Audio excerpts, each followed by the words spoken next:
Dios les bendiga. Cada día de la semana recogeremos una porción del maná celestial a través del estudio de la lección de escuela sabática de los pioneros adventistas y la Biblia. Bienvenidos.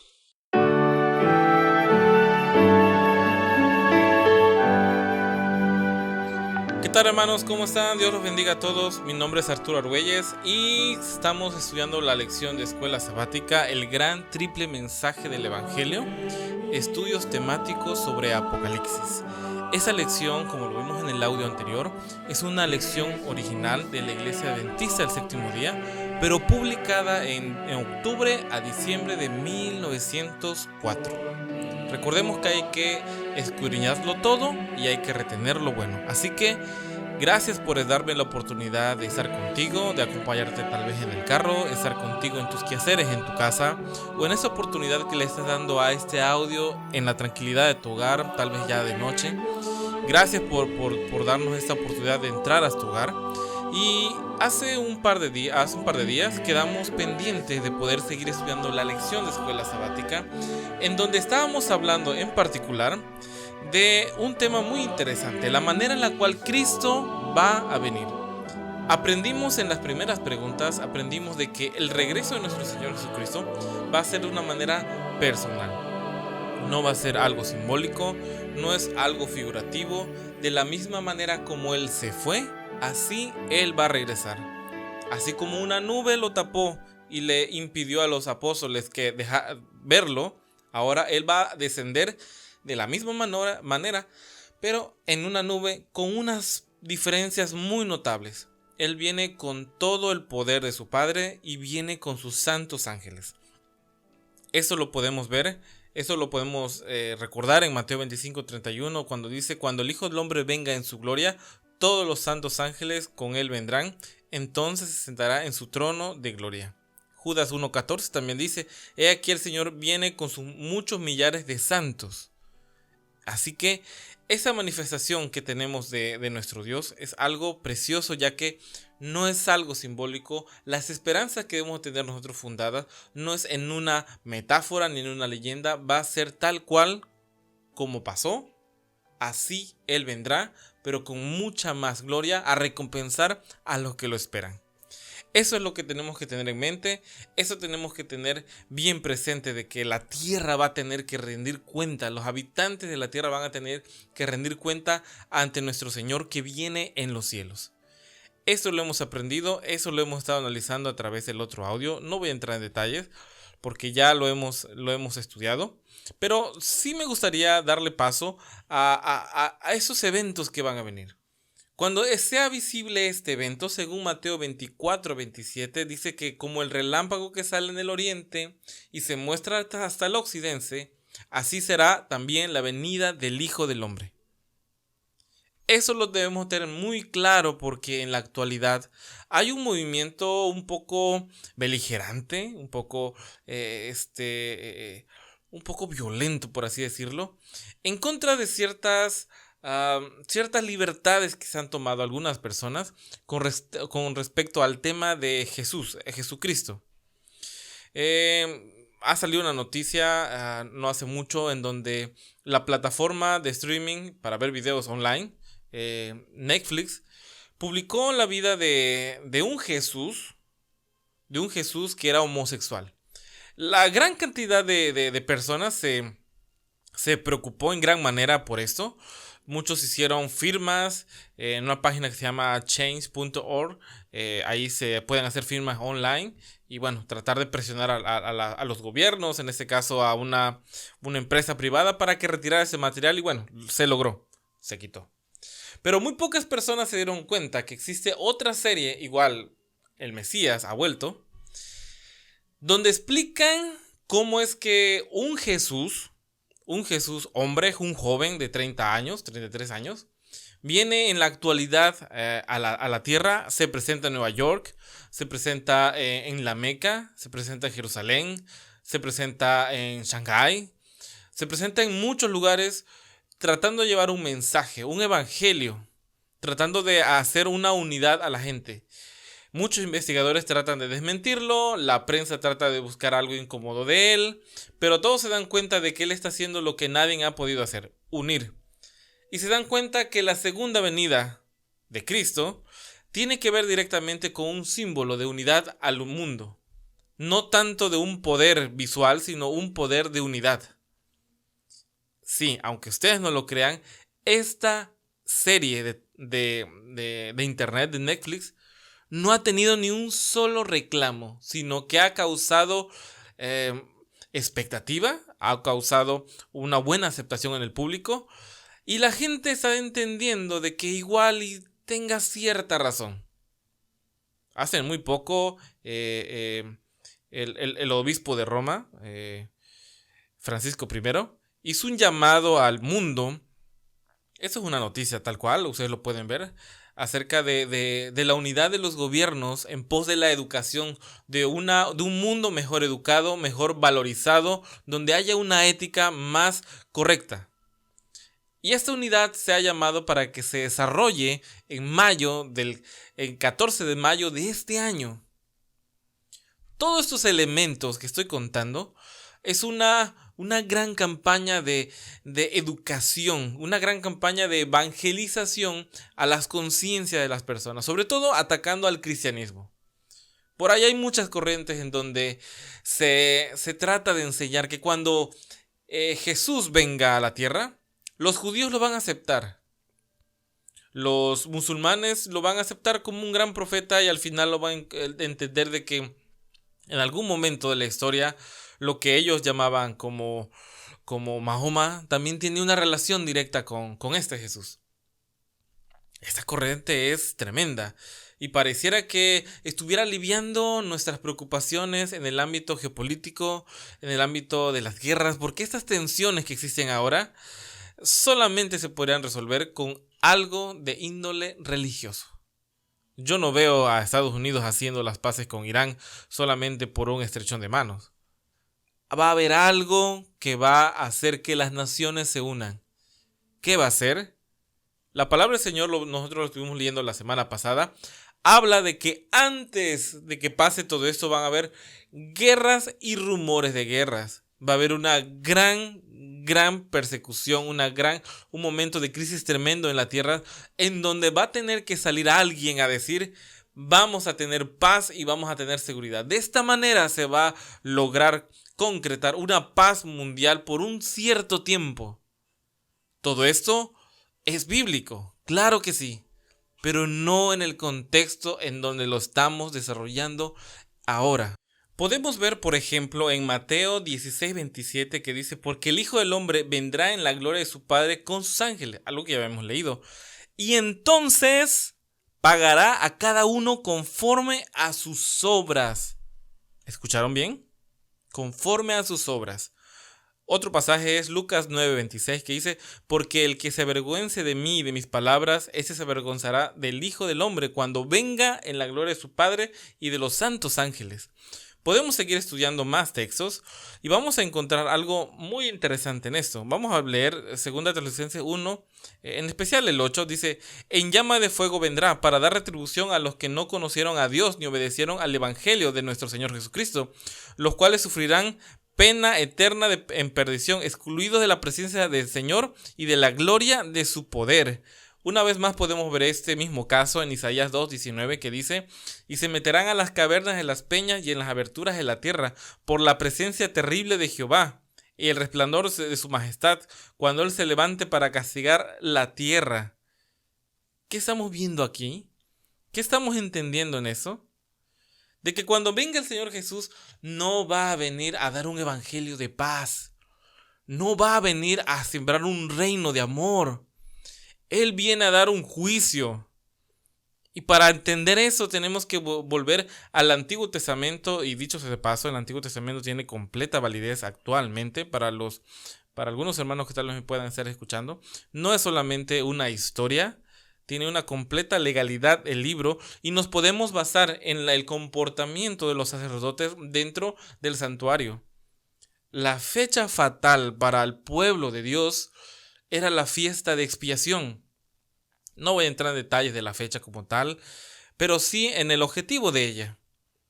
Todo el pueblo se preparaba y sabía de que cuando llegaba ese día, cuando llegaba ese momento, el que no había traído y no se había humillado delante de su Dios, él era cortado totalmente del pueblo. Esas horas en donde el sacerdote estaba adentro expiando los pecados del pueblo y saliendo a dar la bendición sacerdotal al final, eran momentos de total preocupación, de total angustia. Eso va a simbolizar esa misma etapa de la historia para la raza humana. Lo estuvimos viendo en el audio pasado, donde podemos encontrar que inmediatamente cuando la gracia, cuando el tiempo en donde la gente pueda acercarse a Dios de una manera segura a pedir perdón, en ese momento en que se acabe la gracia, van a acontecer muchas cosas alrededor. Va a ser completamente notorio cuando esta etapa de la historia humana va a llegar a su fin, donde ya no va a haber un intercesor. Este que estaba abogando por nosotros ahora ha dejado el título de abogado para ser juez. Es algo terrible, pero cuando pasen las señales en los cielos, cuando pasen las señales en la tierra y todo el caos esté desatando en la tierra, hermano, no es tiempo de ir a la iglesia. Es el tiempo de entender que si lo que ya hiciste, ya no lo puedes deshacer. Es por eso que el mensaje del triple mensaje evangélico tiene gran importancia ahora. No tiene que ver con un tema de prosperidad, no tiene que ver con un tema de curación, tiene que ver más con un tema de curación del alma. Porque el día en que todo esto esté aconteciendo, ya no habrá caso alguno para el arrepentimiento. Así como para los hijos de Israel en el desierto, cuando salía el sacerdote y tú no habías traído tus pecados, era tiempo ya perdido para ti. Ahora, entendiendo todo eso, me preocupa bastante porque la sociedad cristiana en general se preocupó bastante por una serie, una sátira realmente, una burla a la imagen del Señor Jesús, que en efecto era una burla, pero no se dan cuenta del engaño más terrible que está existiendo ante un Jesús que se está presentando para realizar algo que ya se conoce en la actualidad. Se llama ecumenismo. Ahora te darás cuenta porque muchas iglesias que hace muchísimo tiempo rivalizaban en creencias y doctrinas, ahora tienen casi todas las cosas en común. ¿Por qué ahora entonces el lenguaje de no importa, vamos a orar juntos, no importa que vayamos a esa iglesia, a la otra, Dios es el mismo, lo que quiere Dios es el corazón? No te confundas. Claro que Dios quiere tu corazón, pero no quiere un corazón conforme a su propio corazón. Quiere un corazón conforme a la voluntad de Él. Y si la voluntad de Él es obedecer su santa palabra y en Él está escrito los mandamientos, el régimen pro salud, cómo me debo de vestir, cómo debo de adorar, ese es el corazón que tiene la voluntad del Padre. No aquel que está justificando su actuar con un Dios me ama. Ahora quiero entrar un poco más en detalle en todo eso. No tengo los datos claros ahorita, pero trataré de explicarlo lo más breve posible. Existe una corriente dentro del cristianismo que trata de explicar también la segunda venida del Señor Jesús. Pero previamente hablan de varios sucesos que me llaman muchísimo la atención, sobre todo el surgimiento de esta doctrina. Esta doctrina es la doctrina del arrebatamiento o la doctrina del rapto, en donde se enseña que en algún momento del futuro próximo, Dios va a llevarse, a raptarse o a arrebatar a los suyos. Paso siguiente, vendrá alguien que es el anticristo, que hará pacto con Israel y que en ese momento, cuando él haga ese pacto, va a venir una gran tribulación en la tierra, 7 años, en donde este individuo, el anticristo, alguien literal, va a tratar de causar destrozos en la tierra. Inmediatamente viene la manifestación o la segunda venida, y en la tierra viene un reinado de paz. Viene un juicio, vienen cielos nuevos y tierra nueva. Esto se llama la doctrina del rapto. Tiene pasajes, y uno de los pasajes que me llama bastante la atención es lo que se dice en... Vamos a leerlo de una manera rápida. Lo que se dice en Daniel 27. Vamos a leer Daniel 27. Daniel 9, perdón, no llega a 27, Daniel 9, 27. Vamos a leerlo tal cual como está citada en la doctrina del rapto, que dice: y por otra semana confirmará el pacto con muchos, y a la mitad de la semana hará cesar el sacrificio y la ofrenda. Después con la muchedumbre de las abominaciones vendrá el desolador, hasta que venga la consumación y lo que está determinado se derrame sobre el desolador. Hasta aquí todo eso parece que tiene una completa coherencia con esta doctrina. Pero lo que se está dejando pasar es desde el texto 24 hasta el 27.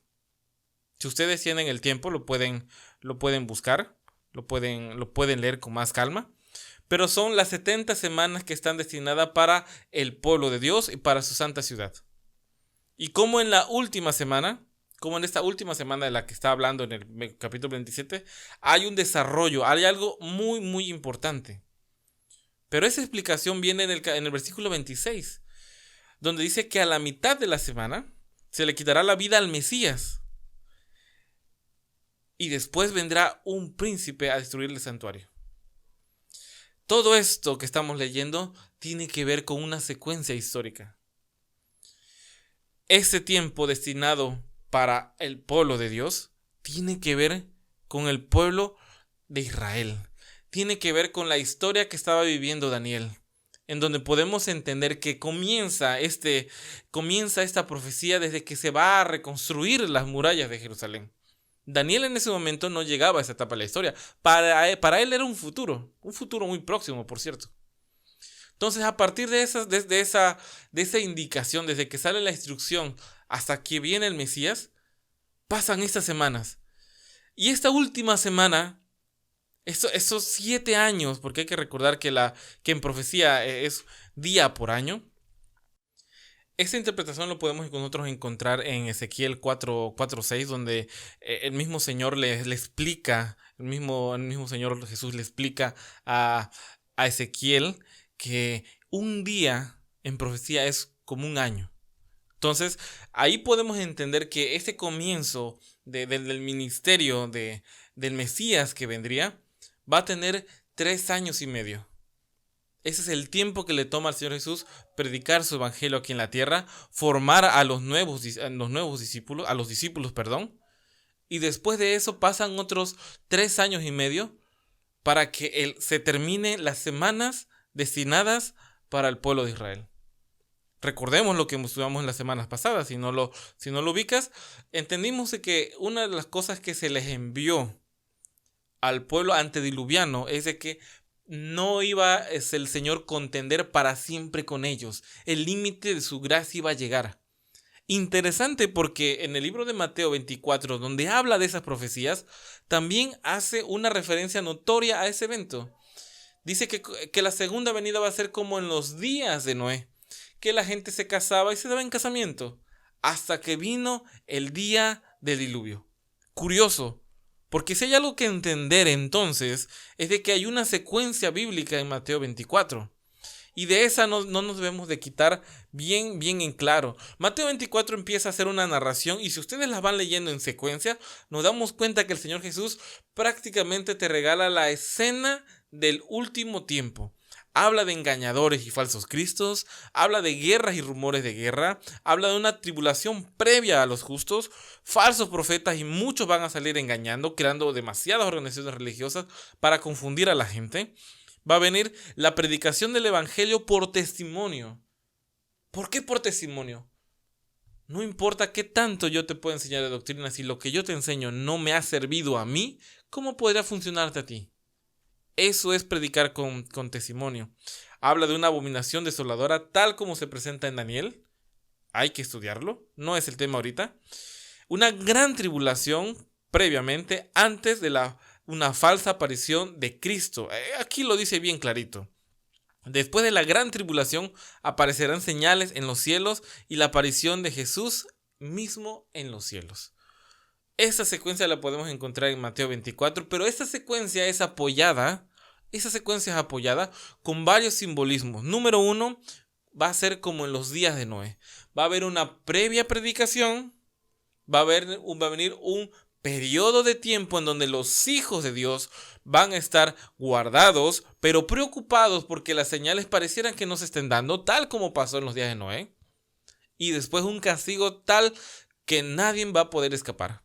De igual forma, habla de que otro ejemplo que se da en Mateo 24 es de que cuando la higuera tiene en sus ramas, tiene su rama tierna y brotan nuevas hojas, saben que el verano está cerca. Son ejemplos sencillos y fáciles de que las cosas tienen que pasar con previa autorización, con previas señales. Por lo tanto, la doctrina del rapto no tiene un sentido porque está violando completamente las secuencias de la Biblia. Y esto a mí me llama muchísimo la atención porque buscando información acerca de este tema, me encuentro de que el nacimiento de la doctrina del rapto tiene que ver allá en la época de la Reforma. Recordemos que en la época de la Reforma es una etapa de la historia de la iglesia cristiana, de la iglesia católica en particular, en donde se levantan muchas personas, sacerdotes, gente letrada, a destituir completamente la autoridad de la iglesia católica, indicando de que ya no más tengo que pedir perdón a alguien, a un hombre, porque la justificación por la fe la puedo obtener con una oración, entregando mi corazón a Dios. Eso lo enseñó Lutero. Y ahí podemos encontrar muchos avances en la doctrina, donde gente como Lutero, Juan Wycliffe, Calvino, Juan Hus, muchas personas que se identificaron por restaurar una verdad totalmente oculta por la Iglesia Católica, en donde había reprimido la lectura de la Biblia, y eso me duele un poco porque en la actualidad estoy viendo una vez más que esto está surgiendo con personas que te dan a entender que tú no tienes la capacidad de poder manipular la palabra del Señor porque no tienes conocimiento de griego ni hebreo. Algo muy interesante porque está volviendo a ocurrir. En aquellos tiempos pasaba exactamente lo mismo. Entonces, cuando estaba existiendo una reforma tremenda en Europa, existió una contrarreforma. Gente que se aprovechó de este movimiento y se infiltró para provocar un terrible daño. Y este terrible daño vendría con la incorporación de doctrinas. Uno de los cuales fue Francisco Rivera, un jesuita, que creó esta doctrina del arrebatamiento. De esta manera, muchas personas más, Manuel de Lacunza, ustedes lo pueden buscar por ahí en internet. Manuel de Lacunza fue alguien que tomó esta información tomó la información de Francisco Rivera y bueno, la volvió suya y empezó a hacer un libro, que profundizó en ese tema de cómo sería la venida de Cristo, la venida del Mesías y la gloria y majestad. Ese era el libro que él realizó. Pero no fue hasta los años 1830 más o menos, cuando Samuel Roffley de Estados Unidos, pues bueno, un ministro que predicó este tema y lo abrazó de una manera tal que lo predicó con fuerza. Y de esta manera nosotros podemos encontrar que personas como Edward Irving, John Nelson Darby y muchas personas más empezaron a colocar esta forma de ver, esta forma nueva de ver el futuro como algo secreto, como algo místico. Y todo esto nació de la Iglesia Católica. Esto fue un movimiento tal para contrarrestar directamente lo que los reformadores habían hecho. Ahora, yo te quiero decir algo, hermano. Si tal vez tú hayas entendido esa doctrina como verdad, de antemano te pido disculpas porque tal vez te he ofendido. Pero mi intención no ha sido esa. Mi intención que he tenido es que tú puedas buscar esta información por ti. Puedas sentarte y leer Mateo 24.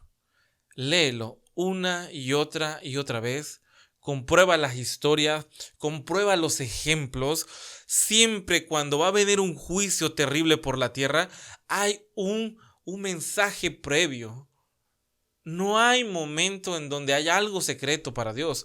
Dice Dios que toda la gente que está cercana a Él son sus amigos. Y a sus amigos les entera de todo. Esto no va a tomar por sorpresa a nadie. Y eso es lo más cruel de toda esta historia. No va a tomar por sorpresa a nadie. Porque cuando vengan los eventos finales, todo el mundo se enterará de que lo que va a suceder. Cristo vendrá. El problema no es que te enteres. El problema es que te vas a enterar tarde. Porque va a haber un grupo de personas que estará preparada. No va a ser mucho, claro está. Pero va a estar preparada. Es ahí donde entramos nosotros en juego. Hoy es tiempo, hoy es el día de tu salvación. Hay muchas cosas que arreglar, claro que sí, y hay tiempo para hacer eso. Yo no sé quién eres, no sé qué tantas cosas hayas hecho. Lo que importa es que hoy en tu vida tienes la oportunidad de sanar tu corazón, de arreglar cuentas con Dios, porque es tan cierto que Cristo vendrá como el sol que está en el mediodía. Así que, hermano, yo te invito a que puedas darte una vuelta más y puedas estudiar 1 Tesalonicenses 4:18. Vamos a buscarlo de una manera rápida. Vamos a buscarlo antes de despedirnos. Vamos a leerlo. Dice: tampoco queremos, hermanos, que ignoréis acerca de los que duermen, porque para que no os entristezcáis como los que no tienen esperanza. Nosotros no tenemos esa idea. Nosotros sí tenemos esperanza, hermanos. Porque si creemos que Jesús murió y resucitó, así también traerá Dios con Jesús a los que durmieron con Él.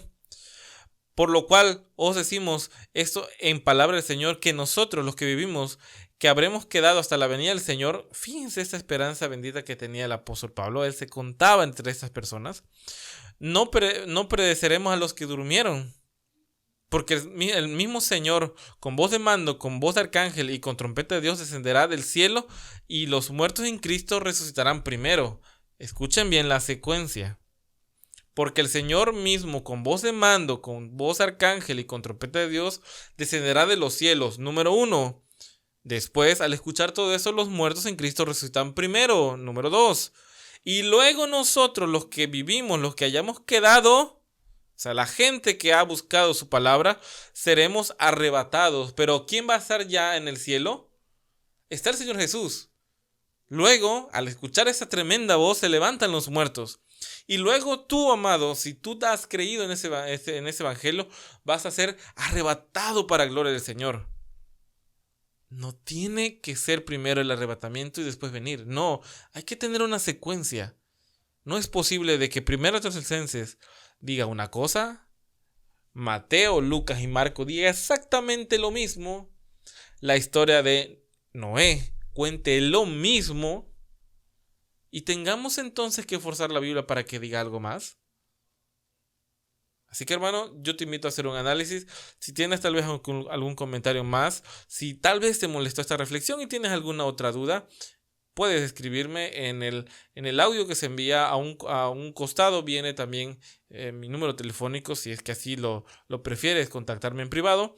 Y pues bueno, me ha gustado, hermano, que me hayas escuchado hasta acá, porque si lo has hecho es que tienes la intención de aprender junto que conmigo, con esa lección que nos está dando el Señor, para ir creciendo poco a poco.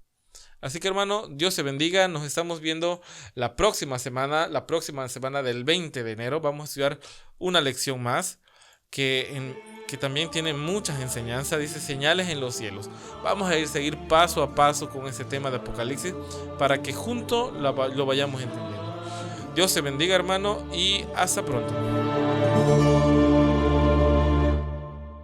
Recuerda, el pan que descendía del cielo cada día solamente daba fuerzas para enfrentar con éxito ese día. Por eso, permitiéndolo Dios, nos reencontraremos mañana para recibir una porción más del maná diario.